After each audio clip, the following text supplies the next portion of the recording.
So hello everyone, welcome to agriculture classes. तो cell division हमने देख लिया था। इसके आगे हम देखते हैं सेल साइकिल। तो सेल साइकिल क्या होती है? सेल साइकिल एक बायोलॉजिकल प्रोसेस है जिसके द्वारा सेल डिवाइड होकर डॉटर सेल का फॉर्मेशन करते हैं। तो उसको ही हम सेल साइकिल कहते हैं। सेल साइकिल क्या होता है? सेल साइकिल के टू फेजेस होते हैं। टू फेजेस ये टू पार्ट में डिवाइड होती है।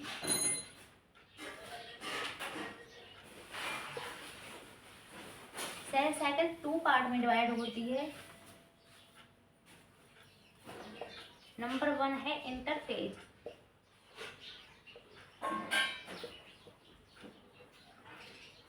नंबर 1 क्या है? इंटरफेज। एंड नंबर 2 है एम फेज।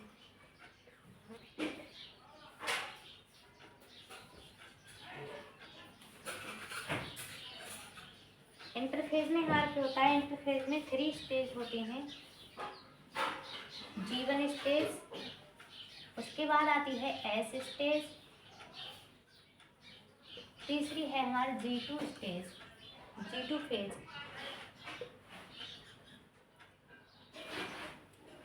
ठीक है, ये S फेज है, G फेज। जी फेज क्या होता है? मोस्ट वेरिएबल फेज है। मोस्ट वेरिएबल फेज है। ये फेज चेंज होती रहती है। इसमें क्या होता है? इसमें डीएनए सिंथेसिस होता है। इसमें डीएनए सिंथेसिस होता है। डीएनए सिंथेसिस होता है और डीएनए का डुप्लीकेशन होता है। तो इसमें ये होता है। इस फेज में ये भी मोस्ट वेरिएबल फेज है। और ये जो है वो टोटल टाइम का 95% जो है टाइम इसी फेज में कंप्लीट होता है। 95% जो टाइम होता है वो इसी फेज का होता है। आगे आता है एम फेज। एम फेज को भी हमने टू पार्ट में डिवाइड किया है। एक तो होता है कैरियोकाइनेसिस,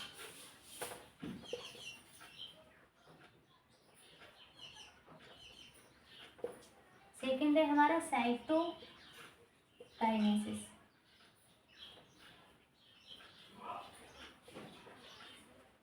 कैरियोकाइनेसिस का क्या मतलब होता है? कैरियो का मतलब होता है कैरियो। कैरियो का मतलब होता है न्यूक्लियस। और काइनेसिस मीन्स डिवीजन। तो जब न्यूक्लियस में हमारा डिवीजन होता है तो उसको बोलते हैं कैरियोकाइनेसिस। और जब साइटोप्लाज्म का डिवीजन होता है, साइटोप्लाज्म मतलब जो न्यूक्लियस में जो द्रव्य पदार्थ होता है, तो वो साइटोकाइनेसिस, तो उसमें डिवीजन होता है। उससे फिर टू डॉटर सेल का फॉर्मेशन होता है। Division into two daughter cell.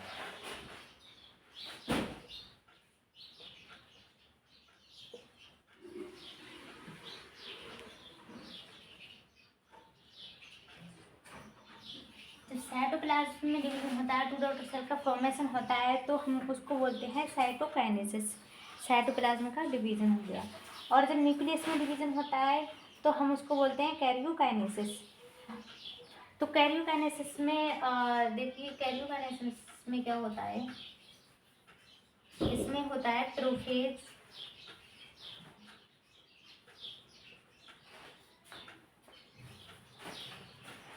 Metaphase.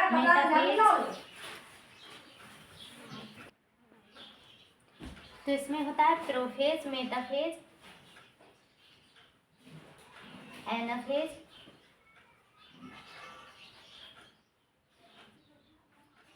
और लास्ट में होता है टीलोफेज। तो इसमें ये फेजेस होते हैं। और साइटोकाइनेसिस में क्या होता है? साइटोप्लाज्म का डिवीजन होके टू डॉटर सेल का फॉर्मेशन हो जाता है। तो ये तो हुए हमारे part of cell division. Two types के होते हैं, interphase and M phase. Interphase में क्या होता है, G1 फेज होती है, S1 फेज होती है, G2 फेज होती है।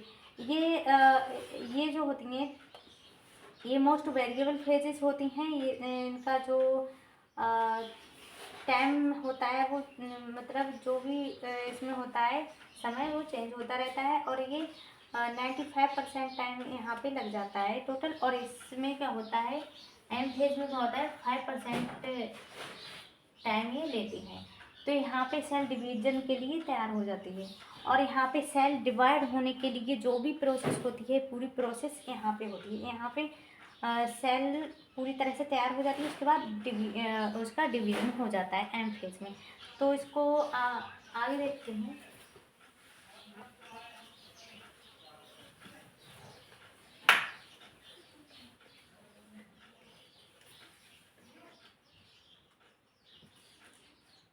सेल साइकिल कैसे चलती है, सेल साइकिल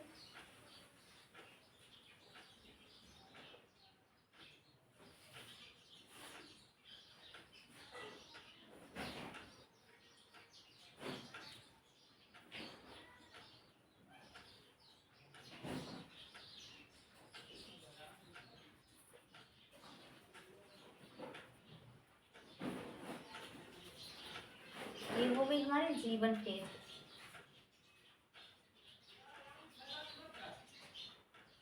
ये हो गई एस फेज। ये हो गई G2 फेज।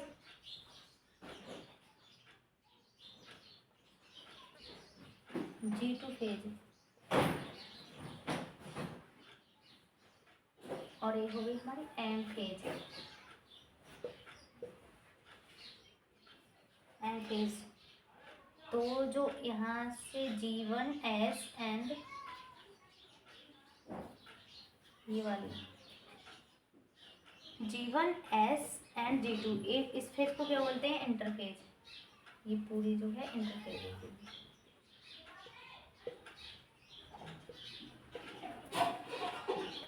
इंटरफेज ये वाला फेज है।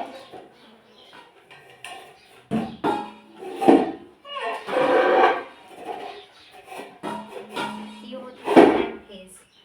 ओके, तो इंटरफेज में क्या आता है, G1 S एंड G2। अब क्या होता है, यहाँ पे चेक पॉइंट होते हैं जो क्या होते हैं, क्यूसेंट पॉइंट इनको बोल सकते हैं, G0। यहाँ पे क्या होता है, एक तो G1 फेज पे होता है, दूसरा होता है हमारा G2 फेज पे। तो ये दो चेक पॉइंट होते हैं जिनसे हमें पता चलता है कि जो सेल डिवाइड होने के या सेल की कोई भी प्रोसेस है रुक गई है, तो वो G0 फेज में सेल चले जाती है। यहाँ पे सेल रुक जाती है, फिर जब भी उसकी जो भी मतलब सेल आगे बढ़ने के लिए जब तैयार नहीं हो पाती है तो वो G0 फेज में चली जाती है। ठीक है, तो इसे ही हम क्यूसेंट पॉइंट बोलते हैं। जब भी इसको सारा कुछ मिल जाता है तो वो आगे बढ़ जाती है एस फेज में। एस फेज क्या होती है, ये DNA सिंथेटिक होता है, यहाँ पे सिंथेसाइज होता है, यहाँ पे DNA सिंथेसाइज होता है, DNA डुप्लीकेशन होता है।